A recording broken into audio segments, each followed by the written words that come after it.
Olá, meus queridos, tudo bem? Eu disse pra vocês o quê? Se Deus quisesse, eu traria uma resenha desse livro. Se Deus quisesse. Não sei se Deus quis, porque sinceramente não consegui entender muita coisa da metade desse livro pra frente, só pra trás. O que disseste tu, dize a mim, disse a ti. Dizia, ei, onde estás tu? Estou comigo e ti. Também estou. Oi? Oi? Ó a saudação. O que vens à vida, o que vais a tu? Que? Ei! Ei, anjo torto que pisou em minha vida. Esse livro é difícil, é a história de um filósofo que se converteu. Então o filósofo ele tem uma mente um pouco superior à minha, à nossa, brasileiros que só sabem ver meme na internet. Gente, então, eu quis ler ele só porque eu vi, quando eu resenhei sobre Mônica, mãe de Agostinho, no livro da Rui Saviano, né, contando ali sobre as mulheres que contribuíram na igreja primitiva. Eu amei a história de Mônica, eu queria ser Mônica, me inspirei na vida de Mônica, a mulher mais crente da igreja primitiva, porque ela não se rendeu ao celibatarismo, ela casou, ela, né, teve ali um casamento difícil até, mas teve filhos e ela orou e intercedeu pelo seu filho. Inclusive, o filho dela foi um homem mais importante, um dos, né, da história da igreja primitiva, né? E aí, o que acontece? Eu quis ler, e assim, eu amo biografias. Então, assim, não é uma leitura que eu achei que ia ser difícil, porque eu amo biografias. Eu amo ver história de conversão, é o tipo de leitura que eu gosto. Eu já falei pra vocês, por exemplo, que eu não sou muito fã de ficção, não é uma coisa que tem no meu coração, não sou muito fã de ficção. Então não li os livros de Tolkien, não li Crônica de Nárnia, porque não é uma coisa assim que tem no meu coração. Eu gosto de história, né, livros históricos, fatos históricos e tudo mais. Enfim, e aí, gente, então achei que eu ia amar. De fato, até a metade do livro foi maravilhoso, né? Agostinho foi, digamos que, um dos primeiros a trazer a ideia da conversão, né, de focar o que seria a conversão, de como funciona a conversão. Era algo que até então os outros pais da fé não estavam tão focados, né? Existiram vários concílios na história da igreja para poder atestar, né, a divindade de Cristo, a divindade do Espírito, a questão da Trindade. Aí vem o Credo Niceno, que é para nos reafirmar aquilo que nós cremos, a nossa fé, né, que tem que ser baseada na doutrina dos apóstolos e tudo mais. E aí vem Agostinho nos ensinando como funciona então a conversão, como Deus nos chama, como Deus nos regenera. Foi através dos escritos de Agostinho que João Calvino se inspirou para afirmar a sua doutrina, né, aquilo que nós chamamos de doutrina calvinista, mas na verdade é a doutrina paulina, né? Porque eles usam muito os textos do apóstolo Paulo, principalmente em Romanos e Gálatas, para falar sobre a escravidão do homem e a liberdade em Cristo e tudo mais. Então, até esse ponto, maravilhoso, porque é a história de conversão, né, das pessoas. Mas aí depois ele começa a filosofar a partir do capítulo 10. Só para vocês terem uma noção de que eu não estou exagerando, eu vou ler para vocês, tá? A partir do capítulo 10 ou 11, ele começa a falar sobre Gênesis, da questão do princípio, Deus criou os céus e a terra. E aí ele fala o que seria o princípio. O que seria a terra estar sem forma e vazia? E aí ele vai discorrendo coisas que não estão escritas na Bíblia, são apenas ideias filosóficas dele. E ele estava ali tentando refutar algumas heresias também que tinham na época, né? De dizer o que existia antes de Deus criar o mundo, o que era o cosmos e tudo mais. E no fim de tudo, como ele já tinha se convertido e como ele estava falando coisas extra-bíblicas que não estavam relatadas na palavra de Deus, então no final de tudo ele falava, Senhor, eu não sei. E eu falava assim, ele filosofou para dizer que no final não sabe. Mas ele estava certo, porque a Bíblia não fala sobre isso, então quando a Bíblia se cala, nós nunca calamos também, né? Então ele vai filosofando para no final ele se calar e dizer que se não está na palavra de Deus, não importa. Mas ao invés de ele dizer assim, como eu estou falando com vocês, se não está na palavra de Deus, não importa, ele vai filosofando, e ele vai dizendo o que é o tempo. O tempo, para no final dizer, depois de 10 páginas, que não importa. E aí, gente, ó, por exemplo, A página 190 diz assim: o que Deus faria antes de criar o céu e a terra? Ou como foi que ele teve a invenção de fazer qualquer coisa, sendo que nunca se fez nada antes? Ó Senhor, fazes que eles pensem bem no que dizem e descubram que nunca não podem ser predicado quanto tempo não o é. Já estou começando a não entender. Isso então que Deus diz nunca ter feito. O que mais se pode dizer senão em nenhum tempo ter feito? Que eles vejam, portanto, que o tempo não pode existir sem ser criado, e parem de falar essa vaidade. Que eles também se estendam em direção às coisas que são anteriores, e assim te compreendam antes de todos os tempos, o Criador eterno de todos os tempos, e que nenhum tempo seja coeterno a ti, muito menos qualquer criatura, mesmo que haja alguma criatura antes de todos os tempos. Ponto. Ó Senhor, meu Deus, quão profundo é o recesso de teus mistérios, e quão longe dele me lançaram as consequências de minhas transgressões. Cura os meus olhos para que eu possa compartilhar a alegria da tua luz. Certamente, se houver uma mente dotada de tão vasto conhecimento e presciência, a ponto de conhecer todas as coisas passadas e futuras, como eu conheço um salmo bem conhecido, essa mente é verdadeiramente maravilhosa e temível, surpreendente, uma vez que nada do passado, nada do que virá nas eras posteriores está mais oculto para ela do que quando eu cantava esse salmo. Enfim, aqui já é o finalzinho da conclusão dele do que seria o tempo. O que é o tempo? Deus criou o tempo vem antes da criação, enfim. E aí ele estava também querendo responder algumas heresias que tinha na época de alguns filósofos que tentavam deduzir o que Deus fazia antes de criar o céu e a terra. E aí ele vai filosofando assim para dizer o que importa. O que importa que Deus estava fazendo antes de criar o céu e a terra? Não importa, se não está na Bíblia não importa.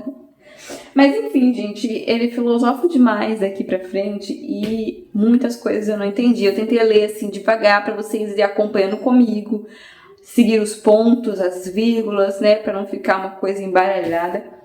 Então, se vocês entenderam esse trechinho que eu acabei de ler para vocês, parabéns, porque eu lendo não entendi.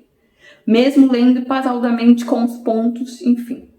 Então, tô aqui mostrando para vocês a minha fraqueza, as minhas debilidades, e tá em um livro que eu não consegui terminar de ler.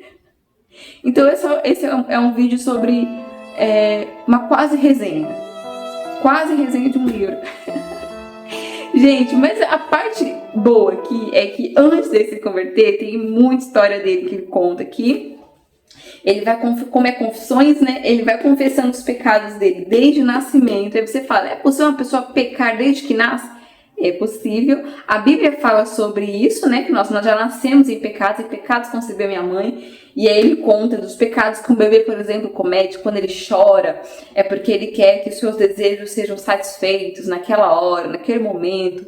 E aí ele fala de como um bebê já tem o seu ego ferido, porque ele quer que as coisas girem em torno dele. E nem sempre ele vai ter ali a mãe por perto, um colo, um aconchego. E aí, no decorrer dos anos, a gente vai crescendo, a gente vai envelhecendo, os pecados vão mudando, vão ficando diferentes, vão ficando piores, mas não deixa de ser o pecado, o mesmo pecado que era ali na infância, enfim. Temos também sobre feminilidade bíblica, que temos Mônica, mãe dele, que todos os dias ora incessantemente pela conversão dele. Todas as vezes que eu lia sobre Mônica, lá no livro da Ruth Salveiro, eu chorava. Todas as vezes que eu lia sobre Mônica aqui, eu chorava, eu choro. Porque, gente, que história maravilhosa a história dela. A história dos dois, tanto dela quanto de Agostinho, é muito linda, muito emocionante. E quando finalmente Agostinho se converte, ela já está perto de morrer. Então parece que a vida de Mônica era batalhar pela conversão de seu filho. Deus quis isso dela. E quando ela vê o seu trabalho cumprido aqui na Terra, ela, depois de alguns anos, talvez 5 anos mais ou menos, ela começa a adoecer e começa, né, ali chegar próxima à sua morte. E o filho dela começa a orar, interceder pela vida dela, e ela fala: meu filho, minha missão nessa terra já acabou. E aí ele ali super triste, ela falou: não, meu filho, o que eu tinha que fazer nessa vida eu já fiz, que era te ver católico, né? Quando a gente fala católico é convertido, né? Católico, a palavra católica significa universal, significa uma fé universal. Fé católica é uma fé universal, ou seja, uma fé para todos os povos. Acontece que os católicos apostólicos romanos apropriaram dessa palavra, né? Mas quando a gente pensa na igreja católica primitiva, né? A gente pensa numa fé que abrange todos os povos, raças, culturas. É essa a ideia da palavra, né? Católica, né? E aí o desejo de Mônica era ver Agostinho católico, ou Agostinho convertido, né? E aí ela vê isso, né? Aqui também fala que ela se apegou a Ambrósio de Milão, que também foi um pai da fé, um homem muito importante para a conversão de Agostinho. Conta-se que um período, uma imperatriz, que eu não sei o nome, vou ver aqui. Houve um momento em que na igreja de Milão, uma tal de Justina, mãe do imperador Valentiniano II, perseguiu Ambrósio de Milão, porque Ambrósio disse que não ia misturar heresia na igreja de Jesus Cristo, né? A mãe de Valentiniano era ariana, né? Ela seguia a heresia ariana, e aí Ambrósio não deixou ela ali cultuar a ideologia dela, né? No caso não é um deus, a ideologia, a filosofia ariana, né? E aqui na página 128 diz assim: foi há 1 ano ou pouco mais que Justina, mãe do imperador Valentiniano II, uma criança, perseguiu teu servo Ambrósio em favor de sua heresia, ao qual ela foi seduzida pelos arianos. O povo devoto vigiava na igreja, pronto para morrer com seu bispo, teu servo. Lá, minha mãe, né, Mônica, tua serva, suportando a maior parte dessas ansiedades e vigílias, vivia em oração. Nós ainda, não aquecidos pelo calor do teu espírito, éramos estimulados pela visão da cidade, espantada e inquieta, porque Ambrósio estava ali debatendo contra a mulher do imperador. E ele falou: na minha igreja, essa heresia não entra. E ela ameaçou tirar Ambrósio do cargo de bispo e fechar a igreja dele. E ele não se apavorou com isso, mas eles não confiaram em si mesmos, né? Eles confiaram em Deus. Então, eles se organizaram, né? Toda a igreja, né, ali se organizou para fazer vigílias, orações em favor de Ambrósio, para que a igreja continuasse com as portas abertas e para que Deus protegesse a vida de Ambrósio, né? Não apenas ele como líder da igreja, mas também a vida dele, né? Para que a imperatriz ali não matasse, não tirasse a vida dele, né? E aí, em contrapartida, a Justina, nós temos a Mônica, né? Mãe de Agostinho ali, que ao invés... Porque é interessante, porque o padrão das mulheres ímpias, elas sempre vão ser os mesmos, que é o quê? O poder. Então, a mulher, quanto mais ela tiver no poder, mais ela vai ali lutar contra Deus, e a forma com que ela luta contra Deus é através da insubmissão. Então, ao lutar contra Deus, ela vai lutar contra homens de Deus. Então, nós temos na Bíblia exemplos como Jezabel, que perseguiu Elias, Herodias, que perseguiu João Batista, né? No caso, Jezabel não conseguiu matar Elias, mas Herodias arrancou a cabeça de João Batista, né? Então, o padrão é o mesmo, não muda. Então, quando eu comecei a falar aqui no canal, por exemplo, sobre feminilidade bíblica, sobre feminismo, né? Essas mulheres, elas lutaram contra Deus. E o padrão é o mesmo, é o quê? Destruir a Bíblia, acabar com a Bíblia, dizer que Deus era machista, que a Bíblia precisa ser atualizada. A ideia de atualizar a Bíblia não começou agora com a de René, mas ela vem desde o movimento feminista lá de Elizabeth Stanton, e eu já falei sobre ela nesse vídeo aqui, né, onde eu falo ali que o movimento feminista nos Estados Unidos, né, porque ele teve vários pontos ali pelo mundo, mas nos Estados Unidos começou ali em Seneca Falls, junto com o movimento da temperança, e uma das líderes foi Elizabeth Stanton, e ela quis atualizar a Bíblia, né? Como as pessoas não abraçaram a ideia dela, que era um pouco absurda, ela virou ateísta, ela saiu da igreja e virou uma líder ateísta política, né? Porque a igreja, ela tinha ideais políticos, mas ela queria usar a igreja para defender os ideais. Depois que começou a ficar um pouco absurda as ideias dela, aí ela migrou para a política. Mas tudo começou numa reunião de mulheres da igreja. Então, é o padrão mesmo. Se você começar a estudar a história, você vai ver que o padrão mesmo não muda. Então, a gente tem Jezabel, inclusive em Apocalipse, né, traz essa mulher de volta, né, traz Jezabel de volta, não como a mesma mulher, mas com um comportamento que é muito parecido, né? Então, mulheres que lutam contra Deus, que estão no poder, lutando contra Deus, o padrão vai ser o mesmo. Então, aqui nós temos Justina lutando contra Ambrósio, um homem de Deus. E aí nós temos uma mulher de Deus, né, que contrapõe Justina, que é o quê? Mônica, mãe de Agostinho. O que Mônica faz? Ela entra em bate-boca com Justina, ela vai lá falar, você tá ficando louca? Não, ela dobra os joelhos e ela começa a interceder pela vida desse homem levantado por Deus. E aí na continuação aqui, Agostinho diz que a igreja inteira se juntou para orar por Ambrósio, para orar para que a igreja continuasse com as portas abertas. E aí, em um determinado momento, as pessoas começaram a se cansar e cada um foi para sua casa.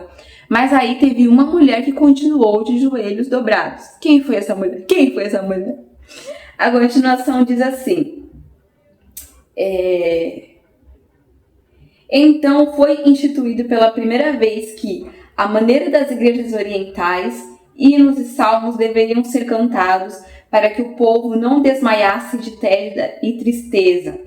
Desde aquele dia até hoje, o costume é mantido e várias, sim, quase todas, as congregações em todas as partes do mundo seguem esse costume. Então foi nesse período que começou-se a introduzir hinos nos cultos que até então não tinha, né? Na igreja ocidental, porque na igreja oriental já tinha. Porque ele fala que a mãe dele se apegou tanto a Ambrósio, né, e tinha um carinho tão grande por ele, que ela estava sempre ali fazendo orações. E quando Justina se levantou para querer fechar a igreja, até mesmo acabar com a vida de Ambrósio, a igreja inteira se levantou para orar, e Mônica ficou ali orando mais um pouco, e claro, Deus preservou a vida de Ambrósio, né, e tudo mais. Essa parte aqui, inclusive, que eu li para vocês, é a parte que ela já está próxima a morrer. Agostinho vai falando sobre as obras de sua mãe, tudo que ela fez, que glorificou o nome de Deus. Ela não foi uma bispa, uma pregadora, uma missionária que ficava viajando para todo canto do mundo falando de Deus, mas ela foi uma serva de Jesus Cristo que realmente foi muito importante para a obra do Senhor, né? Que realmente não fez aquilo que ela queria fazer, ela fez aquilo que Deus a chamou para fazer, né? E a continuação aqui, quando ele fala da morte da mãe dele, é muito lindo. Olha só, gente, diz assim: estávamos juntos, prestes a viver juntos em nosso propósito devoto. Procuramos onde poderíamos servir de forma mais útil e estávamos juntos voltando para a África, indo em direção à Hóstia. Minha mãe partiu desta vida. Muito omito por ser muito apressado. Recebe, ó meu Deus, as minhas confissões e ações de graças por inúmeras coisas sobre as quais me calo. Não omitirei, porém, tudo o que minha alma quiser dizer a respeito daquela tua serva que me deu a luz, tanto na carne para que eu nascesse para essa luz temporal, como no coração para que eu nascesse para a luz eterna. Eu não falaria de seus dons, mas dos teus nela, pois ela não se criou nem se educou a si mesma, tu a criaste. Tampouco seu pai e sua mãe sabiam o que viria deles. O cetro do teu Cristo, a disciplina do teu único filho, em uma casa cristã, um bom membro de tua igreja, educou-a em teu temor. Em função de sua boa disciplina, ela costumava elogiar não tanto a diligência de sua mãe, mas é de uma certa serva decrépita que havia carregado seu pai quando criança, como os pequenos costumavam ser carregados nas costas das moças mais velhas. Ela disse que ela conheceu a Cristo, né? Agostinho diz que sua mãe conheceu a Cristo muito mais por causa de uma serva, uma escrava que eles tinham, né? Que era cristã, que ensinou sobre a fé para ela, né? Aí no final, que ele fala quando ela estava prestes a morrer, diz assim: quando se aproximava o dia em que ela deveria partir desta vida, dia que tu bem sabias, nós não. Aconteceu que tu mesmo, segundo creio, por teus caminhos secretos, assim ordenaste que ela e eu estávamos sozinhos debruçados em uma certa janela que dava para o jardim da casa onde agora estávamos, em Hóstia, onde, afastados do barulho das pessoas, estávamos nos preparando para a viagem após as fadigas de uma longa jornada. Estávamos discutindo juntos, a sós, com muita ternura, esquecendo as coisas que ficaram para trás e nos aproximando das que estão diante de nós. Perguntávamos entre nós, na presença da verdade, que tu és, de que tipo seria a vida eterna dos santos. Não apenas indigno de comparação, mas também sequer de menção, nós nos elevamos com uma afeição mais ardente em relação ao mesmo. E aos poucos passamos por todas as coisas corporais até o próprio céu, de onde o sol, a lua e as estrelas brilham sobre a terra. Sim, estávamos subindo ainda mais alto por meio de reflexões internas, discursos e admiração de tuas obras, e chegamos às nossas mentes e fomos além delas, para que pudéssemos chegar àquela região de abundância inesgotável, onde tu alimentas Israel para sempre com o alimento da verdade, onde a vida é sabedoria, pela qual todas essas coisas são feitas.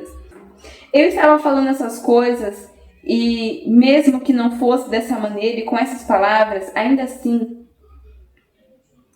Senhor, tu sabes que naquele dia em que estávamos falando essas coisas, e este mundo, com todas as suas delícias, se tornou, como falamos, desprezíveis para nós, minha mãe disse: filho, de minha parte não tenho mais prazer nesta vida. O que faço aqui e para que estou aqui, eu não sei.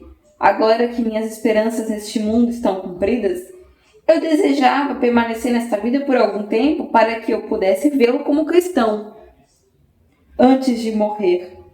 Meu Deus fez isso de forma ainda mais abundante, para que eu pudesse vê-lo agora como ele, desprezando as felicidades terrenas, tornando-se sua serva. O que eu faço aqui? E aqui ele comenta que nos últimos dias da vida dela eles conversavam sobre diversas coisas espirituais e ela já estava satisfeita porque Agostinho tinha se convertido, ela tinha experimentado, das doçuras do evangelho, porque embora ela fosse convertida, ela ainda era um pouco mística, por causa da igreja oriental, que tinha a questão do culto aos mortos e tudo mais. E juntamente com Ambrósio, ela pôde experimentar um pouco mais do evangelho mais puro, sem tanto misticismo como tinha nas igrejas orientais. E essa história de uma mulher de Deus, que diferente de Justina, por exemplo, ela não recebeu o aplauso do mundo, mas ela glorificou a Deus com a vida dela. Então esse é um pouco, das coisas boas que eu pude tirar aqui desse livro. Sim, realmente esse livro é muito bom, a grande parte da leitura dele é muito boa. Alguns momentos é um pouco difícil, mas é muito bom, muito edificante.